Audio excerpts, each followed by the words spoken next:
My name is Bushman. I'm a senior scientist from Lockheed Martin. I have 27 patents. Approximately 13 years ago, I ran across a person who had been given a job by Dr. Teller. Dr. Teller was Oppenheimer's right-hand man, and even after Oppenheimer was thrown out of Area 51, Dr. Teller stayed there and was in charge of several programs.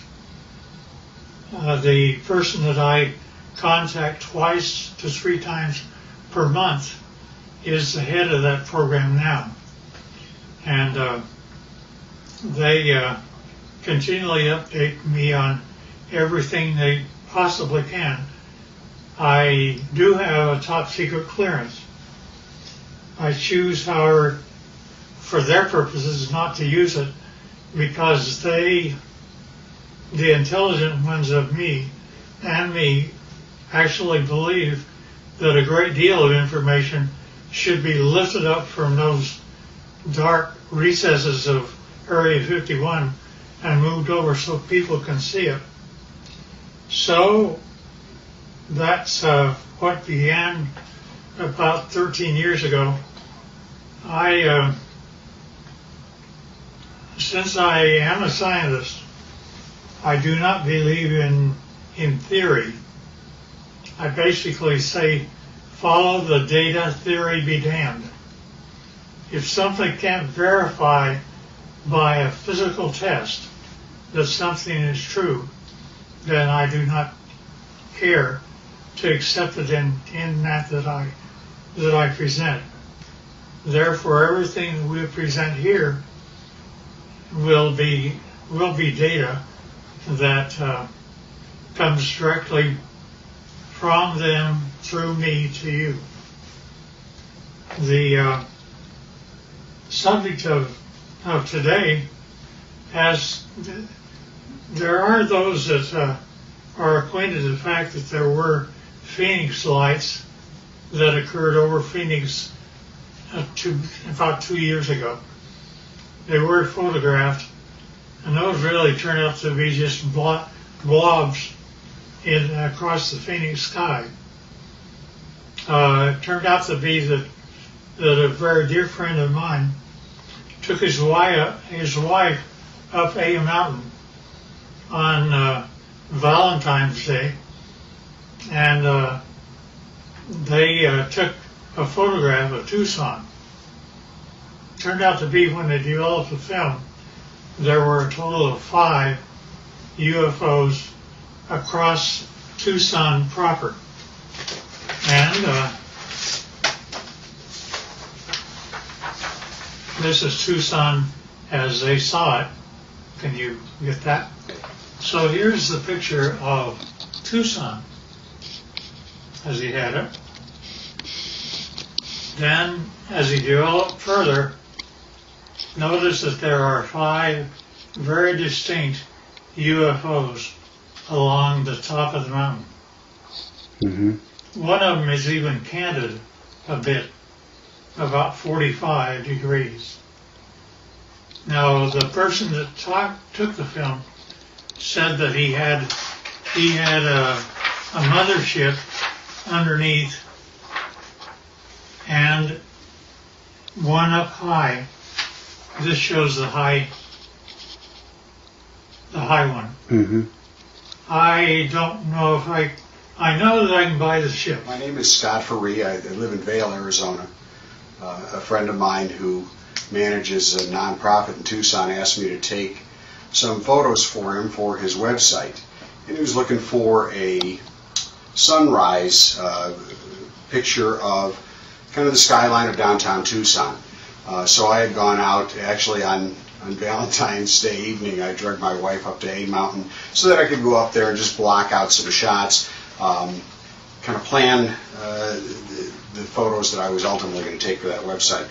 And so we got up on A Mountain just as the sun was setting. I set up my Canon 40D on a tripod, opened the shutter up fully. I really wasn't looking for picture quality. I was, like I said, I was looking to block out where I wanted to set the camera and the angles that I wanted to take.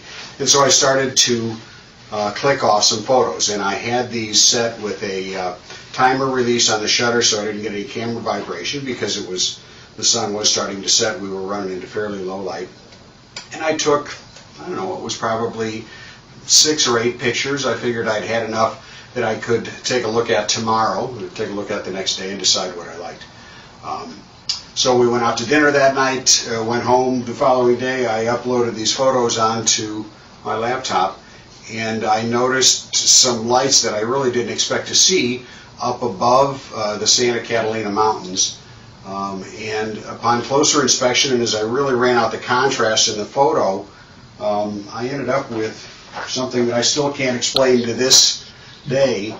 This is the original photo, and these lights were showing up just over the top of the mountain.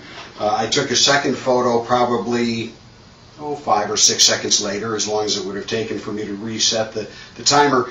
And in fact, this group of lights was in a much more narrow band, and now about, well, I don't know, I can't really say distance-wise, but they'd moved quite a ways from where that original grouping had taken place. So I still have no explanation for the camera, or for the pictures.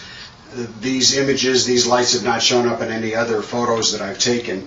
I'm at a loss as to what they might be, and certainly curious as to where those lights came from.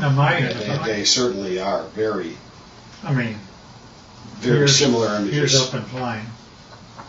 Let me go through, now on the ships, in order for me to believe it, I had to get blow-ups, and so here are 2 of them, which is blown up much higher.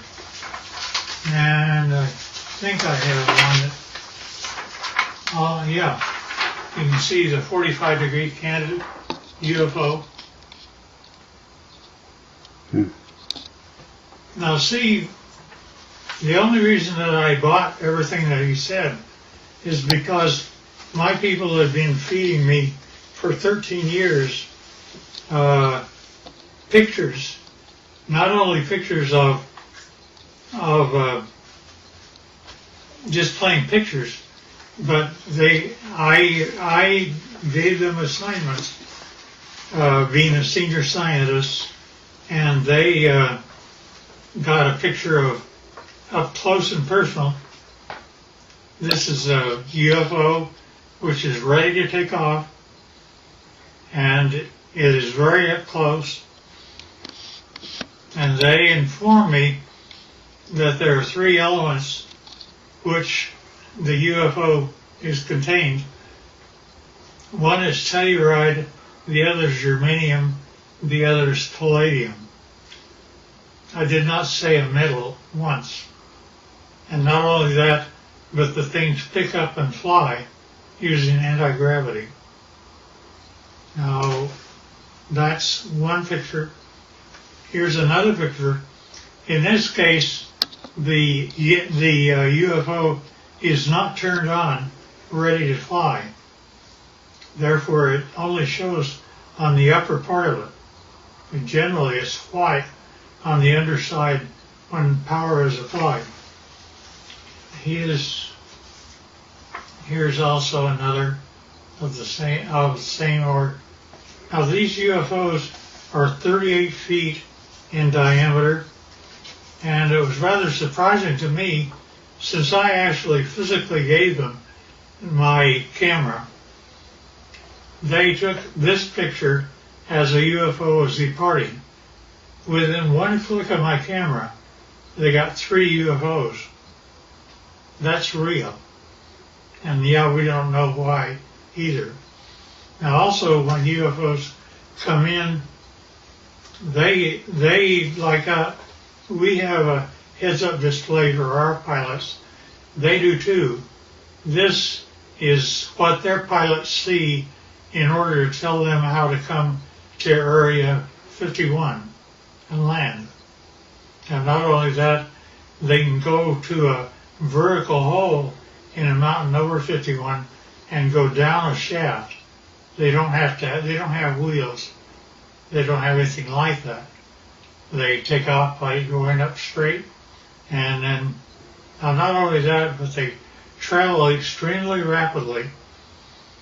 Their home planet is Quintonia, which is 68 light years from us. They, to my surprise, when I asked them how fast they take to get from that, it should be 68,000 years to make it according to Einstein. But they're able to make it to us in 45 years. So I gave them an assignment to photograph the planets from space as they were coming back. And they did that. And you see Jupiter and Saturn and Mars and Earth as it's seen by UFOs. And here's another. Now, we aren't going through motherships or anything like that. Nevertheless, those are the UFOs. Now, when they actually get powered up and actually start traveling, it turns like this. You do not hear sound. They're up, they travel like that, they look like that, and they travel extremely rapidly. Now, the question is who are they? Here's another one that's, you see the bottom, how it's all white? It's turned on. Here's also the bottom turned on. Strangely enough, I asked them to take pictures of the power unit on the bottom, up close and personal. They gave me this. I don't know what this means. That's when my camera actually looks into the power center of the UFO. Now, I asked them to tell me about who was flying these things. He therefore said, fine, they're approximately 5 feet, 4.5 to 5 feet tall. They had one or two of them around it that were 230 years old, and we have a total of at least 18 that exist and operate with our facility as Teller set it up. Now notice the eyes are different, nose are different, but they do have 5 fingers, 5 toes, 2 eyes, and rather strangely enough, I asked him how they communicate. He says, well, it's like this, Boyd. You all of a sudden have a question in your mind. You walk into a room with one of them, and all of a sudden you find yourself giving the answer to your question in your own voice. They're able to use your own voice by telepathy to talk to you. And I said, fine. Now that's how they look front. But when you turn around and look at the back, it's like that. Now notice that they have 3 backbones. They're actually cartilage. Nevertheless, it's a much more efficient system as ours. They also have 3 ribs in their system rather than more. This is also the back side of an alien. Here's a 45-degree look.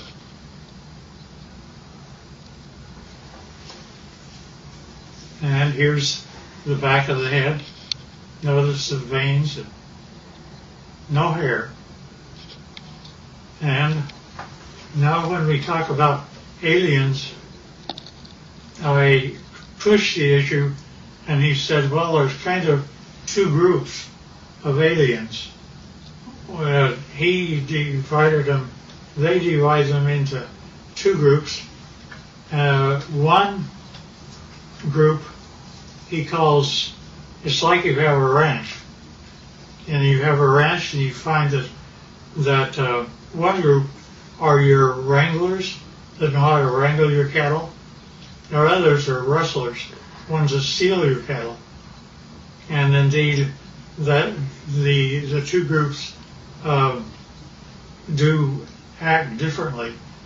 To the ones that are wranglers are much more friendly and have a better relationship with us. Here's the other side of the alien too.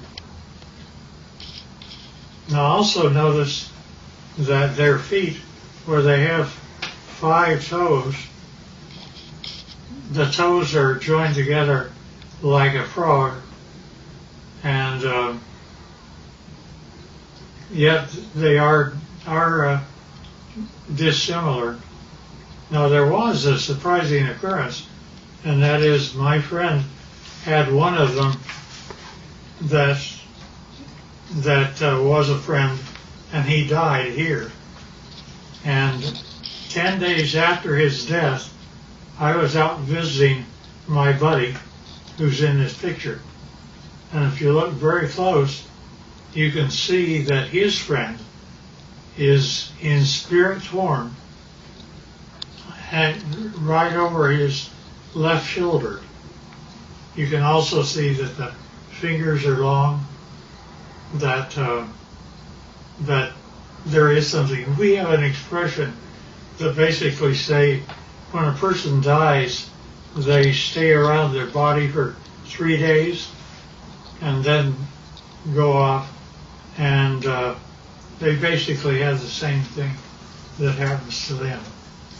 Now, with respect to the alien craft, we have American citizens which are suited up like this, and they are working on UFOs 24 hours a day, and we're trying to learn what to do.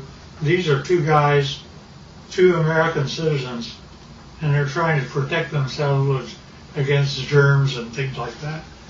And here's another view of them. And here's another one. There's an upper part of a UFO and a lower part of a UFO. This is the upper part, and it's just one of them up there. They have, generally we give them suspenders so that if they start floating, they don't have gravity on the inside. Somebody can grab them and float them over to the side. And this is the home planet that they come from,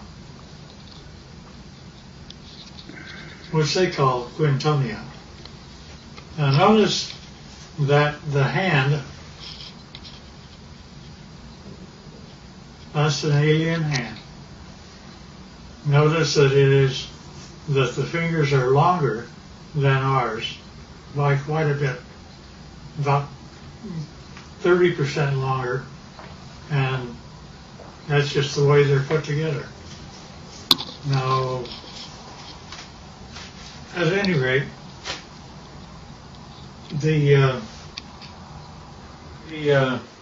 this process that introduced me directly or indirectly to Dr. Teller's work with the group that still is in charge of Area 51 and equivalent, turned out to be a doctor, very, very fine gentleman. And I was carrying on a conversation with him. He saw how the subject was going, so he simply said, well, you need to know what I did one day. And I said, okay. He said, I was in the process of doctoring a pilot who was a test pilot, a Navy test pilot for the United States government. And it was 1947. said he began, I don't know if it's a drug I had him on or what was occurring, but he basically told me that the radar group, had found a blip out over New Mexico, and that they would like to assign me to go out and check it out.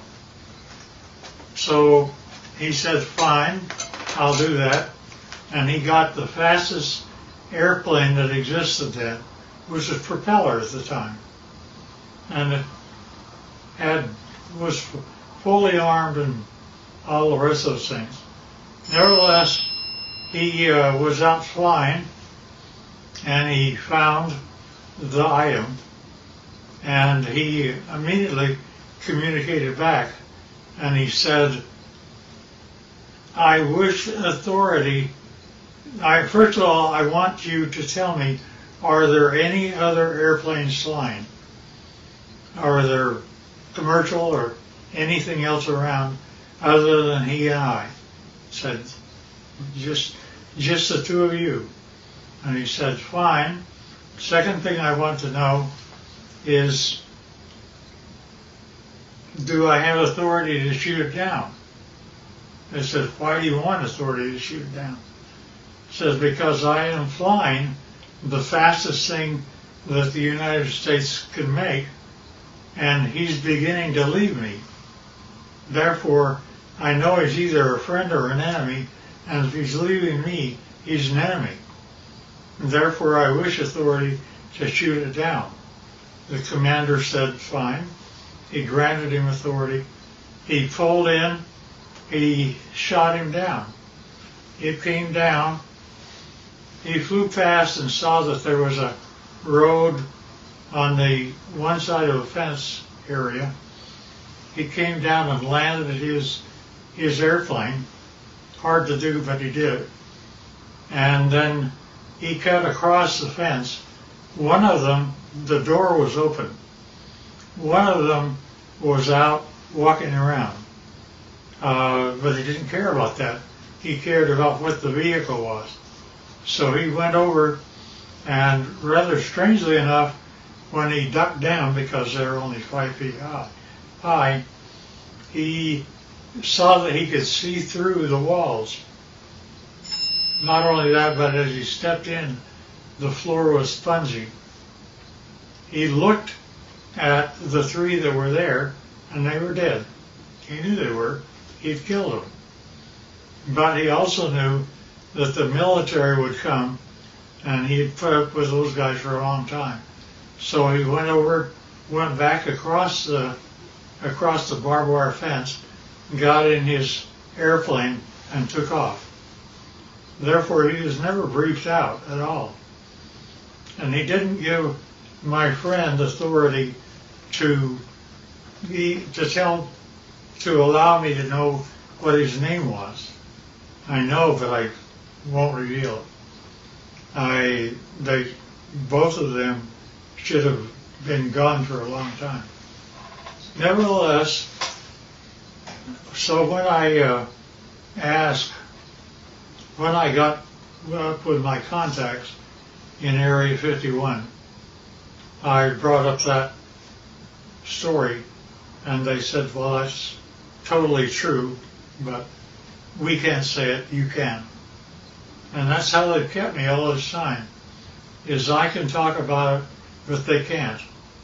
I do, because of some very good reasons, keep things within control, but I don't want us to fall behind the Russians and Chinese. And the problem I have is that Area 51 is working with both the Russians and Chinese right now. And trying to make UFOs, they have, there's been a total of 39 United States citizens that have lost their lives trying to reverse engineer UFOs. And it's Well, the last one I heard of was a year and a half ago, where we lost 19 lives in one test. They actually wanted to bring various flying craft near the UFO, and the UFO defended itself, and 19 of our people died. Now, they kept giving me things rather than, they would give me pieces of UFOs, and I would come to my laboratories. I had the laboratories of Lockheed and every place else. So I would do that, but I would get pieces of UFOs. For example, I have 3 little pieces of UFOs down underneath the thing that looks like a quartz crystal. Notice that that is my hand, and it is giving weight. It says that it weighs 100 grams. Now, without those 3 items, when I take the UFO material away, notice that the 3 UFO items are gone. But also notice that the weight of the crystal is now 650 grams. The implication here is that if I were to take the pieces of UFO and put them underneath an average man's scale, he would weigh 45 pounds. Basically, they're working in anti-gravity, and therefore our effort is anti-gravity. Now, not only that, but we take these same pieces of items, and I go to a standard voltmeter, and notice that in my voltmeter I am getting a total voltage of 249 volts out of one piece of UFO.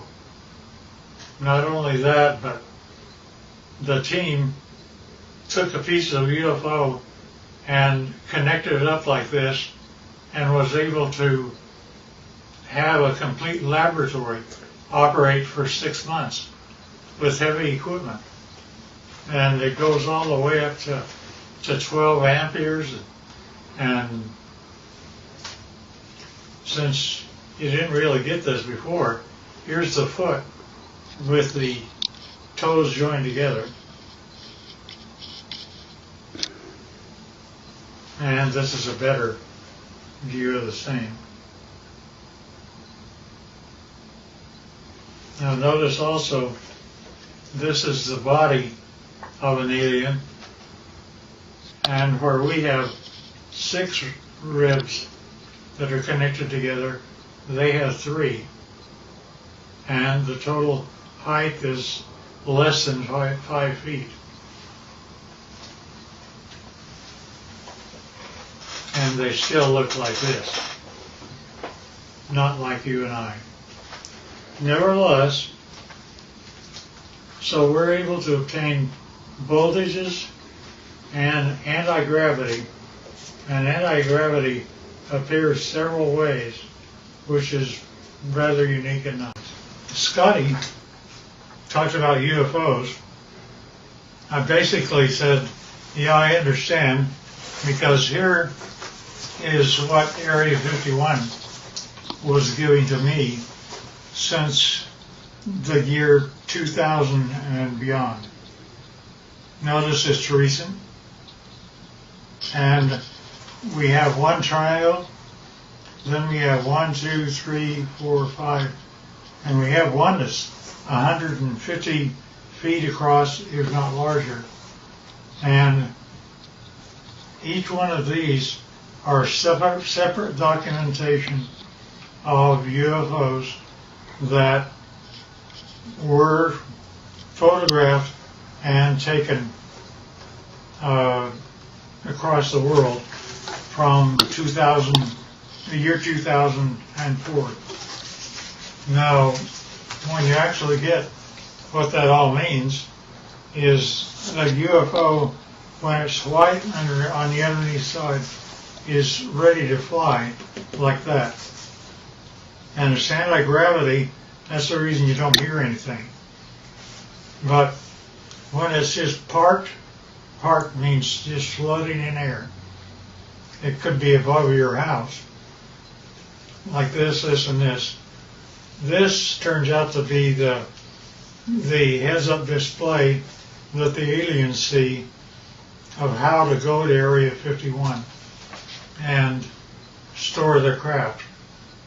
Nevertheless, this is what the craft look like. That's how they change power. And notice that here's an egg-like thing, but it's standing on end only because it has no gravity itself. And that is a piece of UFO germanium. And this little dot is a piece of neodymium magnet, which is above the germanium, and it's floating all by itself. And that again is a UFO. And we don't know why, but the crystal appears to be colored rose, and we can't figure out why yet. There's a whole batch of analysis that we're having to do. Alien, side view, front view, top view, line.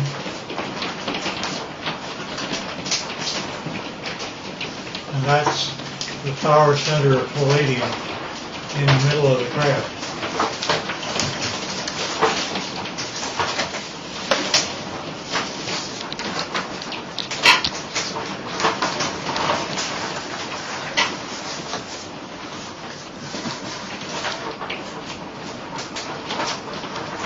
In case I missed anything.